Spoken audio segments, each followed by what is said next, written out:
What's up? This is Dead to Rights for MegaReviewing's DVD reviews. Today we're going to be doing this 15 certificate, but it's only going to be section 1. Mainly due to the fact that, like I said, it's going to be like a lot of DVDs in like each and every single section. This one's actually got 16 in, not 15, like I thought. But let's get on with it.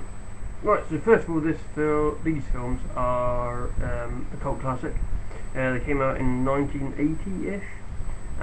They do star quite a few people, such as Leslie Nielsen.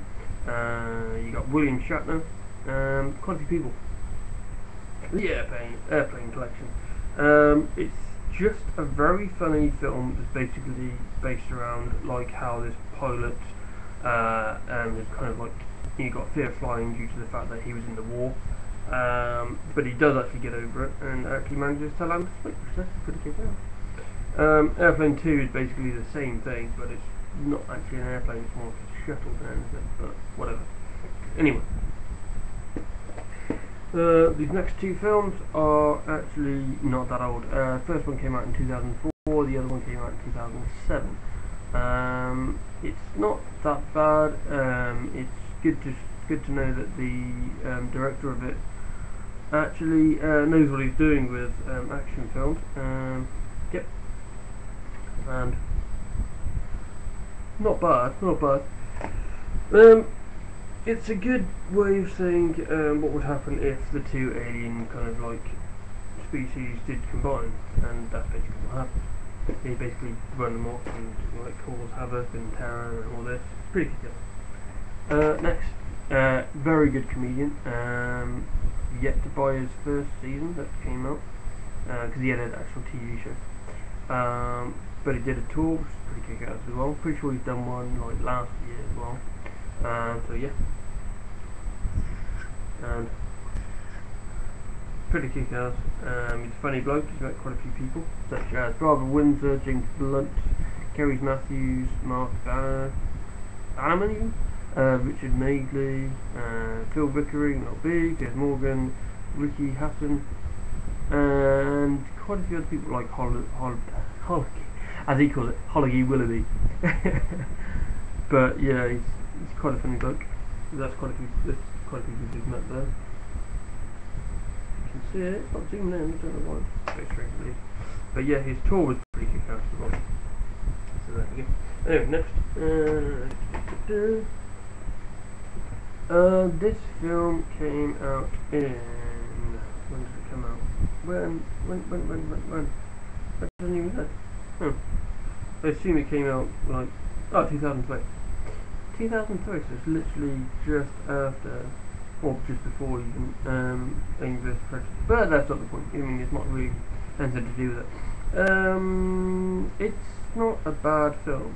I mean, there are some bits that make me go, well, not really, but yeah, okay, I'll let you off. Yeah. It's just, some parts of it just make me chuckle. It's just like the fact that he's got like a mantra that apparently Inuits use to calm the babies down, which is goose fraba, which is very strange. But it's just, yeah, some parts of it just, they do like make me chuckle. Yep. Next. This film came out recently, 2011 in fact. It is actually not that bad, despite the fact that it's got like mainly, like as I call it, like chavs in it, which is a bit like, I thought, well, to be honest, it's like, is it really that bad? I mean, they do swear a lot, an awful lot, they're meant to be like teenagers, so I mean, that does make a lot of sense, and it's meant to be London, so yeah, that also makes a lot of sense. But you've got Nick Frost from Shaun of the Dead, and Jodie Whittaker from St. Trinian's or Venus. I have no idea. But Attack the Block is actually not bad. Starts off, the lady, that one there, she gets mugged by these like teenage punk ass kids. She runs away just as this like alien crashes into a car. The alien scratches one of the kids' face, like, and then they chase after it and they beat it to basically death, which was a big mistake because basically then loads of other aliens go in and attack them. Apparently these aliens, no, the one that first attacked them was like a female, and the other ones were like males, or it could be the other way around, who knows. But yeah, the aliens that follow are basically just like jet black with like fluorescent blue teeth, which is absolutely fucking awesome. I'd love to be one of those aliens. Apart from the fact that you can't see, and you can only smell and hear, obviously. But yeah, it's not bad at all. Next, this film, it's not bad. Came out in 2007. Yeah.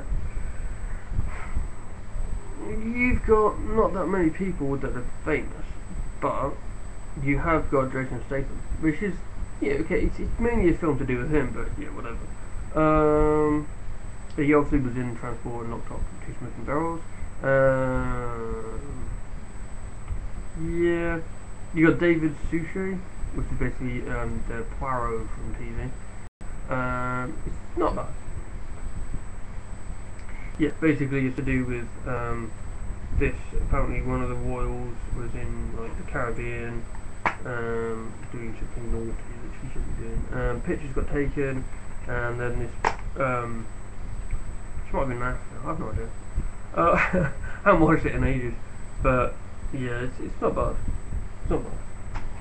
Next, oh dear, this box set is most probably quite a cult classic nowadays. It hasn't been out that many years, but it has been going for quite some time.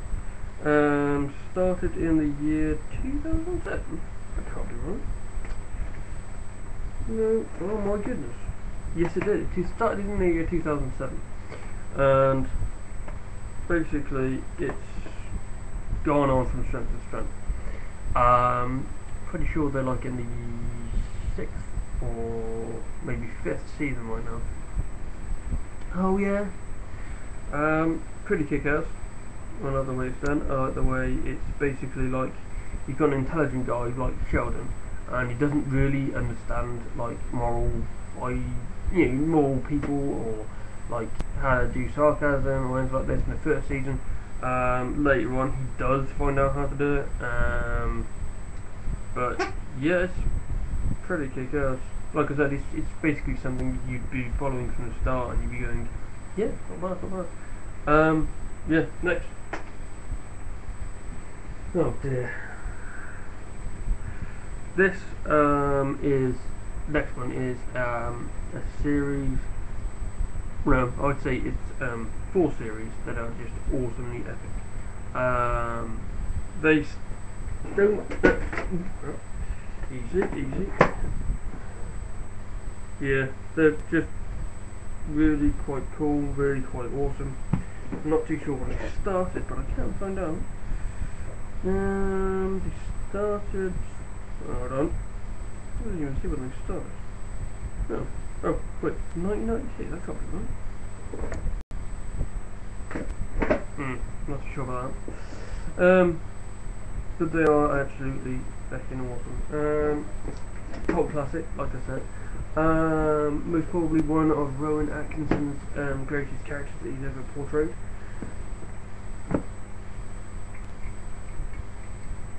Just awesome, just absolutely kick-ass. There's something about it that makes me go, yeah, that's what I'm talking about. Just funny as hell. Yeah, really, really kick-ass, really, really good. Next. Okay then. This film is just awesome. There's something about it that makes me go, yeah, what if? Because if it actually did happen, then it would be fucking awesome, to be honest. Came out in the year 2008. Yeah. It's the metal version. Really kick-ass. I like the way it's done. I still don't understand why it's called Cloverfield. I know it's called Operation Cloverfield by the army, but why is it called Cloverfield? Maybe it's just like something to do with like the amount of dead or whatever, but it's just awesome the way it's done, the way it's put together. There are certain bits that make me go, well, they could have technically changed it so some people did actually survive. Not too sure if actually there was one character that survived. There might have been, like that Lily that's in it. She might have survived because she went off in the first helicopter. Yeah, just absolutely awesome. I've seen it so many times that I just like can't get bored of it. That's how good it is. Next, this wasn't really something that I bought. This is just something that came along with another DVD. It's not bad. It came out in 2010, so 2 years ago almost. Really quite cool. Comedy Superstars 2010. Got quite a few like really kick-ass people like Ricky Gervais, Bill Bailey, Ross Noble, Dylan Moran, Simon Amsterdam. It's not really that good. Simon Amsterdam. Well, Roy Brown isn't either. Jethro, it's not that funny. Victoria Rudd, no. Russell Brand, not really. Tim Mitchell, he's really kick-ass. And Chris Addison, well, he's alright, I guess. It's basically just showing you what's on their DVDs, like what you can expect from each one, which is really cool. Next, this film is an interesting way of doing it. It's basically what would happen if, you know, this person comes along and makes you do certain things. Would you actually go along with what they're saying, or would you just say no, start off? This came out in the year 2004. Stars Tom Cruise and Jamie Foxx. Pretty kick-ass, really quite intense in some bits, and clever as well. Also clever. Pretty kick-ass. Right, next, this film was with that Electra. It's not bad. You've got where is he? Colin Farrell as Bullseye. This is pretty kick-ass. That Michael Clarke Duncan, who's been in quite a few films like The Green Mile. Yeah. It's not bad. It's not bad. As is 15, you expect some swearing and some violence, like really quite bad violence. Whereas that Electra, okay, yeah, it was a female kind of like film, but it was a 12. You couldn't really put like that much swearing in or that much violence, to be honest. But yeah, I like the way it's done. He's like this blind guy that kicks ass because his hearing is suddenly awesome. Really kick ass, I like it. Next. This film is actually pretty awesome. It's probably one of the best films that Jason Statham has ever done. I like it quite a lot. This film is Death Race. Pretty kick ass, like I said. Yeah. Next. This film. Oh dear, this is like a kind of like a cult classic. Like, it's been out ages. I've got the digitally remastered version, or the director's cut version, which basically came out in 2006. Not too sure if the original did as well, or it might have just came out like earlier. Apparently this is... No, it's really good. It's got Drew Barrymore in, Jake Gyllenhaal? I have no idea. And Patrick Swayze as well. Pretty kick-ass. I like that film. Second to last film. This film, yeah, not exactly the greatest. 2007 it came out in. Yeah, I don't know why I got this. I mean, it's not exactly, like I said, the greatest. It's possibly, yeah, one of the worst movies that I own, to be honest. and the last film. Some people say that this is actually possibly one of the worst films that they've seen, probably due to the fact that Nicolas Cage cannot act. Well, to be honest, I don't think that's true. To be honest, I think it's actually more like it's pretty good. It's his attempt at being like this, kind of like emotionless kind of person. Kind of like how the guy from The Matrix was. Came out in 2007. It's not bad. It's not bad. Yeah, it's not bad. I like it. So anyway, that was the 15 certificate section 1, or I, done. Sorry if the lip syncs out. It's the webcam again. I don't know why it's doing that nowadays. I mean, I can see it right now. Section 2 should be done possibly today as well. Maybe, I don't know. No, actually, wait. No, it won't be section 2. It will be something a little bit bigger than section 2. Well, yeah. Anyway, so that's been Dead to Rights for MegaReviewing's DVD reviews of the 15 certificate section 1. The time is 10:59. It is actually the 6th of the 1st, 2012. Catch you guys later. Have a good one.